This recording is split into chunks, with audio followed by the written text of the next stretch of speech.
Mental health is a big issue in today's times. I mean, post-COVID, we've had a lot of issues going on, and people are still dealing with mental health issues. And so, Dr. April, what do you say? You're a therapist, so. Well, I mean, it's just a lot of things that people are going through. The trauma from this whole pandemic, and just trauma from their childhood, trauma from their past, relationship issues. A lot of those things, have just really been impacting people. Okay, so we have a guest coming up that we're going to talk to. His name is Charles Harper, and he's going to walk us through his mission in life now that he's out here trying to help other people, since he has dealt with anxiety, depression, PTSD. So that's coming up. I can't wait to hear from him. Yeah, me too. It's going to be amazing. So I'm here to talk about PTSD. This is Minority Mental Health Awareness Month, and I wanted to come on to the show because I've had lifelong PTSD resulting from childhood trauma. And it really took my life in a direction that I think most would find unfavorable, even leading me to attempt suicide. But once that point in my life came and I got therapy for it, my life has gone in a completely different direction. And so now I think it's a real good time for people, men and people of color specifically, to really share their stories and advocate for treatment for mental health issues such as PTSD. So that's why I'm here today. And I hope that someone is moved by my story and finds the resiliency in themselves to go seek treatment and improve their state of living. So that's why I'm here today. Welcome to the Chamber Talk Show. We know in today's times, people have dealt with a lot of stress and a lot of anxiety, post-COVID-19 and other issues, just life in general. So today we are actually joined by someone who's here to talk to us about it, and we're going to talk about some coping strategies. I'm Dr. Tamika Manning. I'm Dr. April Givens. Thank you for joining us, and you are? I am Charles Harper. All right. Thank you for being with us today. I appreciate being here. I kind of feel like I know you. Social media, when you Right. engage each other and you have a common interest, that helps people to kind of get in sync with each other. And so I think that's, sometimes it's a good thing. Absolutely. We have a mental health talk show. We've talked to so many people, but tell us about your personal experiences dealing with mental health issues. So I didn't know I had issues until in my 20s. And then even then, I didn't really buy into it. I was raised by a black father, and the idea of seeking any kind of treatment for mental health was you don't do that because then you're identified as weak, and it was like you might not qualify for jobs, and all of that kind of thinking was going on. So, but I was in the Navy, and I had a situation happen with my second born. The ship command wouldn't let me go to see him be born, and we're floating off the coast of where were we? I think we were near Hawaii or something, doing like ops. Okay. And I was like, and I was in special forces training, even though I didn't go all the way through with it. And I was like, I'll swim the shore. And they was like, you'll swim the shore? I said, I will swim to shore, and y'all know I can do it because you trained me. And so I spent the next 24 hours in observation. Put me in observation. Okay. Yeah, and so I was cool, and they let me out, and we were doing something called cranking. Cranking in the Navy is where you're washing dishes for the whole command and serving food and all that kind of stuff. So when you're at sea, you do that 4 times a day. Oh, wow. So you're already, you're stressed because you don't get any sleep. Yeah. And I got into a fight, and when we got back to shore, they sent me to see a shrink, and they thought I had borderline personality disorder. Okay. And so there's no treatment for that. Okay. Wow. Dr. April is a therapist. Have you dealt with any clients like that? Okay. Yeah, borderline. Well, maybe it wasn't treatment back then. Back then, yeah. But now there's treatment for borderline personality disorder. We usually use Dbt Therapy. Okay. So that's a more effective therapy, and there's different prescription medications that have been effective for borderline as well. Yeah. What's DBT therapy? It's dialectical behavioral therapy. Yes. Okay. Yes. So it deals with kind of the whole person. We talk about the the halves of the mind. So the wise mind. Yeah. So you experienced it, you realized But that wasn't, something was going on, but that wasn't what was wrong with me. okay. And so I come home and I can't adjust. The marriage that I had in the Navy, I blew it up. Okay. Because my issue was a fear of abandonment. Okay. So at between 7 and 12, I was raped by my 16-year-old male babysitter who lived next door to us at about 8 years old. Yeah. And I feel like it's kind of like the scarlet letter. Predators can see it. Yeah. And my father, being the strict disciplinarian, my rebelliousness, he disciplined in the most aggressive way possible. The whippings and so the fear of abandonment came from me and my older brother tried to set our trailer on fire. I'm from the south side of Chicago. Oh, wow. Okay. And so we lived in a trailer park in Robbins. Hood all day.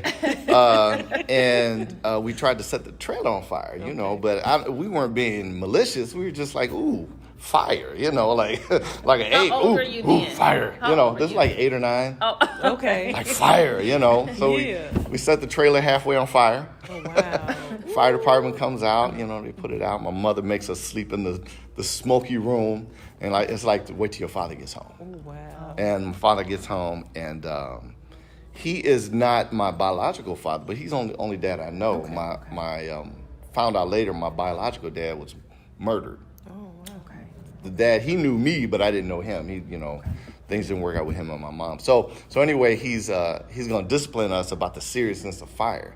So he lights the stove, and he puts our ear close enough to the stove where the hair on our ear, you can start to smell it. And then he's whipping us, whipping me. And my mother's sitting, it's a single wide trailer, so she ain't sitting far, but she's sitting on the couch, and he's whipping me. Got my pants down, he's whipping me, and I'm like, mama. And he says, your mother's right there. She ain't gonna do nothing to save you. And that point, along with dealing with the abuse that I was dealing with, toxic stress syndrome is in play. And these are still my formative years. And so my whole way of dealing with any kind of emotional stress was to run or fight. Yeah. So we fast forward to adult life, and you see how it has your childhood, and we know, and we're going to talk about that in just a minute, how it impacts you as an adult and causes so many other issues, unresolved issues. Well, that's the thing, is that my coping mechanism was anger. Yeah. Right? And so when I hear somebody speaking to me, and these are mostly women, because I'm open, and when they'll say something to me, and it won't be exactly what they said, it'll be how they said it. Yeah. And then I'm an 8-year-old kid again, as a grown man in the relationship. And I can't figure out why they're not. I was like, am I stupid? I know what I said, and I'm doing that. And they're reacting to that, and you're talking about explosion after explosion. So as a therapist, what would you say to him? Yeah, he's describing everything that's, typical trauma, with the childhood, growing up, and then dealing with relationships and having that bell go off it takes you back to what you experienced because you lack that love and affection that you needed as a child. Yeah. How do other people deal with it? People who have never gone to therapy, people who think that therapy is taboo, they don't want to go to therapy because they think it's not for them. What would you say? Well, to go to therapy. Plain and simple. Seriously, to go to therapy because, we teach you different techniques and skills and coping skills and things. It takes a lot of unpacking to deal with something like this. So it's nothing that I can give you a quick thing to do on your own. Okay. You need to go to therapy because it takes a lot of work to unpack this and be able to heal from it. Oh, yeah. And you use social media a lot to bring awareness. I do. Work for MHMR. Tell me what you're doing. It's like this is your mission now in life. Like, this happened to you, but you're using it for good. Yeah, and I wrote this book in 2016. WNBA player Imani Boyette, she's really outspoken on mental health because she deals with depression, and she supported the book. Came out, we did a big launching, and the book is called Screaming Into the Light. I was still afraid to say I had mental health issues at that time. I was trying to, like, how do I start on this road? Because I know something's wrong, but I don't think it's that wrong. And it didn't come till 2018. I was in the cycle. I was married to a different woman, and she drank a lot of alcohol, which I drank a lot of alcohol to hang out and cope and everything. And she would always trigger me with something. And whether it was her personality or just my reaction to what I thought I heard, and it would be the cycle. And in 2008, I put a gun to my head, pulled the trigger, and I wanted to be dead. I was just like, I can't deal. And because it jammed, that's what I said, you know what, I'm done. My life being out of control, and I went to therapy, and I started to work on my shame. Shame for me was a huge, like prison, but I couldn't see it. You know, I'm this tall, big dude. You know, shame. I ain't got no shame. And that therapist was like, Charles, you do, and we're gonna dig into it. So I figured, you know, she helped me to learn that I'm more courageous than those who attempt to cope. And I said, if I can be courageous and vulnerable and transparent, I need to then be an advocate. Yeah. So that's how I ended up at MHMR. I'm a diversity and inclusion professional. Okay.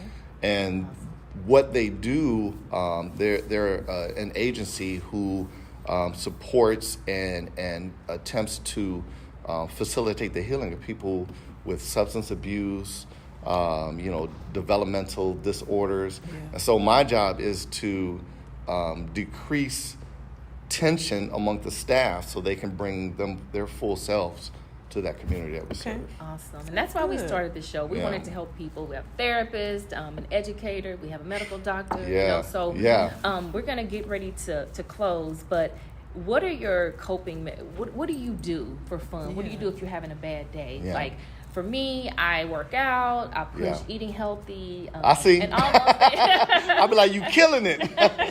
Thank you. So what would you say to someone out there who's dealing with mental health issues? Yeah. What are some things that they can do to stay afloat and to stay? Well, one thing I would say, don't be afraid of medication. Okay. I take Eflexor. Okay. Which is a serotonin reuptake inhibitor, which means I can handle more stress now. Okay. And so don't be afraid if someone says, well, let's try this and see what happens. It may not work for you. We may have to try something else, but let's try. And then the other coping mechanism is creativity. For me, I used to be a professional singer long time ago. And yes, you can. And so what I do is, because I don't seek to be a professional singer anymore, I still got the equipment in my house. Okay. And so every Saturday or something, I just take about 3-4 hours and I just go through every song that I can sing. Oh, see, that's what's up. Yeah. I like that. Cause I use Smule. You heard of Smule? The Smule no. app?